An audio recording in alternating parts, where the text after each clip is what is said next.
अस्सलाम वालेकुम।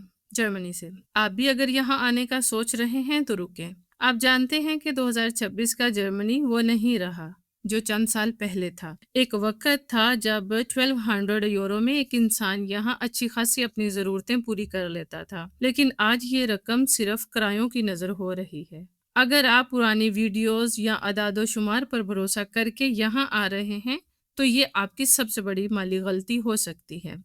आज के इस वीडियो में मैं आपको बताऊंगी 2026 में जर्मनी में कदम रखने की असल कीमत क्या है, रहाइश से लेकर बिजली के बिल तक और एक बर्गर से लेकर गाड़ी तक का प्लान। जर्मनी में माली जिंदगी को समझने के लिए सबसे अहम और ज़रूरी है आपकी नेटो और ब्रोटो सैलरी का फ़र्क। बहुत से लोग अपने कॉन्ट्रैक्ट की रकम देखकर एक बड़ी खुशफहमी का शिकार हो जाते हैं, लेकिन हकीकत यह है कि हेल्थ इंश्योरेंस और टैक्स जैसे अखराजात आपके अकाउंट में आपकी सैलरी आने से पहले ही काट लिए जाते हैं। सरकारी अदाद-ओ-शुमार अक्सर उन लोगों के किरायों पर मबनी होते हैं जो 10 साल से एक ही घर में रहाइश पजीर होते हैं। लेकिन 2026 की मार्केट एक नए आने वाले के लिए बिल्कुल मुख्तलिफ है। याद रखें, आपका सबसे बड़ा खर्चा आपकी छत होगी। उसके बाद आता है जर्मनी में रहाइश का मसला। जर्मनी में रहाइश का मसला ये है कि पुराने किराएदारों के किराए कानून के तहत लॉक्ड इन हैं, लेकिन नए आने वालों के लिए कीमतें आसमान को छू रही हैं। 2026 में बड़े शहरों में औसतन किराया सिंगल स्टूडियो अपार्टमेंट का 898 बनता है, और अगर कपल है उनका एक बेडरूम है तो 1458 और अगर फैमिलीज हैं जैसा कि हम हैं 1991 है। सबसे बड़ा माली झटका होता है यहाँ पे काउसियन का। यहाँ अक्सर नए लोग मार खा जाते हैं। घर की चाबी मिलने से पहले आपको काउसियन या सिक्योरिटी डिपॉजिट जिसे कहते हैं देना पड़ता है, जो कि 3 माह के कोल्ड रेंट यानी काल्त मीते के बराबर होता है। बगैर बिजली और पानी के ये किराया होता है।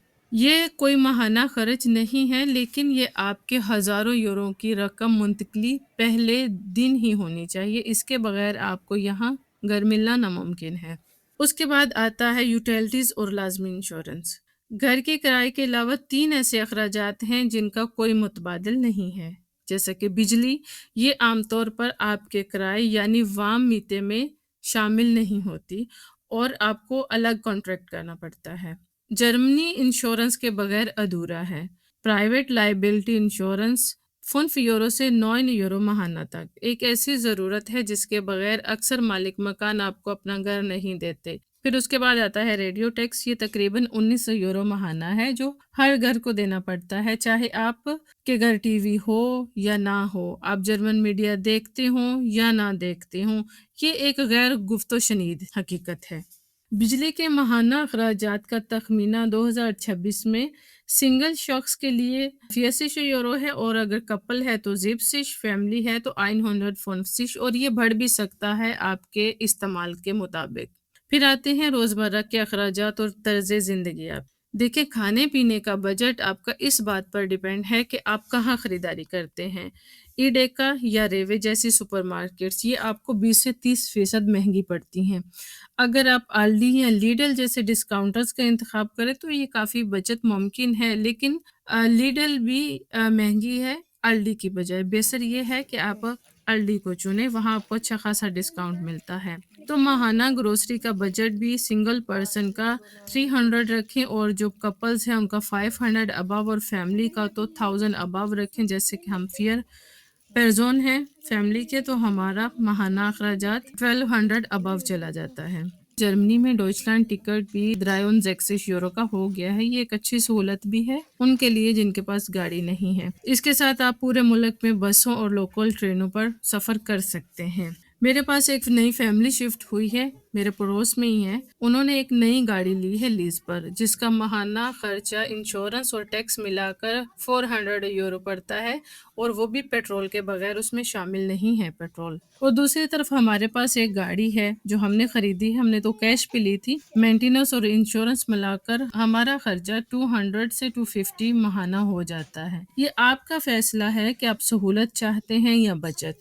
اگر آپ گاڑی رکھتے ہیں تو 200 سے 600 کا بجٹ ذہن میں رکھیں۔ پھر آتا ہے لائف سٹائل اور فٹنس۔ جرمنی میں پروفیشنل زندگی بھی مہنگی ہو سکتی ہے، جیسا کہ باہر کھانا ایک معیاری برگر اور چپس اور ڈرنک ملا کر تقریباً 25 یورو ابو فیکس ہو سکتا ہے۔ یہاں پہ سینما کا ٹکٹ بھی مہنگا ہے، 16 یورو، اور بالوں کی جو کٹنگ ہے وہ ہیئر کٹ تقریباً 40 یا 18 ابو ہو سکتی ہے۔ اور اگر فٹنس کی بات کریں تو روایتی جم کے کانٹریکٹ میں پھنسنے کی بجائے آپ اربن اسپورٹ کلب جوائن کریں۔ وہاں فن زیبسش ماہانہ میں آپ کو جرمنی بھر کے ہزاروں جم، یوگا سینٹرز اور سوئمنگ پولز تک رسائی مل سکتی ہے۔ تو موبائل کے ڈیٹے کی اگر بات کی جائے تو آپ ارلی کا سم لے لیں اور 10 یورو کا اس میں کارڈ ڈالیں اور مہینے کا آپ اس میں انٹرنیٹ پیکج کر لیں اور ساری موبائل کالز اور لوکل کالز آپ کی فری ہیں۔ تمام اخراجات کو اگر جمع کر کے دیکھیں تو 2026 میں جرمنی کے بڑے شہروں میں رہنے کا کم از کم ماہانہ خرچہ سنگل شخص کا 1400 ابو ہے اور کپلز کا 2500 ابو، اور فیملی کا خرچہ دیکھا جائے جیسے ہم ہیں تو ہمارا 3000 ابو ہے۔ اہم بات یہ ہے کہ 6 سال سے زائد عمر کے بچوں کے لیے پبلک اسکول مفت ہیں، لیکن اگر آپ انٹرنیشنل پرائیویٹ اسکول کا انتخاب کرتے ہیں تو اپنے بجٹ میں مزید آپ 2000 ماہانہ کا اضافہ کر لیں۔ 3 اقدامات ضرور کریں۔ اپنی گروس سیلری کو نیٹو میں بدل کر دیکھیں کہ بینک میں کیا آتا ہے، کتنی آتی ہے۔ پھر آنے سے پہلے کم از کم 4000 یورو نقد ڈپازٹ کے لیے تیار رکھیں، جو کاوشین ہے، یعنی جو آپ نے سیکیورٹی دینی ہے گھر کی۔ جس شہر میں آپ آ رہے ہیں وہاں کے کرایوں کی تازہ ترین لسٹنگ چیک کر کے آئیں، اس شہر کی تحقیق کر کے آئیں۔ جرمنی اب بھی بہت اچھا ملک ہے، سہولتیں بہت ہیں آپ کو یہاں پر، لیکن یہاں کی مالی حقیقتوں کو سمجھے بغیر آنا ایک مشکل سفر آپ کے لیے بن سکتا ہے۔ اگر آپ فیملی والے ہیں تو سوچ سمجھ کر آپ قدم اٹھائیں۔ کیا آپ کی پلاننگ اس 2026 کے بجٹ سے میل کھاتی ہے یا آپ کو لگتا ہے کہ آپ اس سے کم میں گزارا کر سکتے ہیں؟ نیچے کامنٹ میں اپنی رائے ضرور دیں اور بتائیں کہ کس خرچے نے آپ کو سب سے زیادہ حیران کیا ہے۔ ملیں گے پھر کسی ویڈیو میں انشاءاللہ۔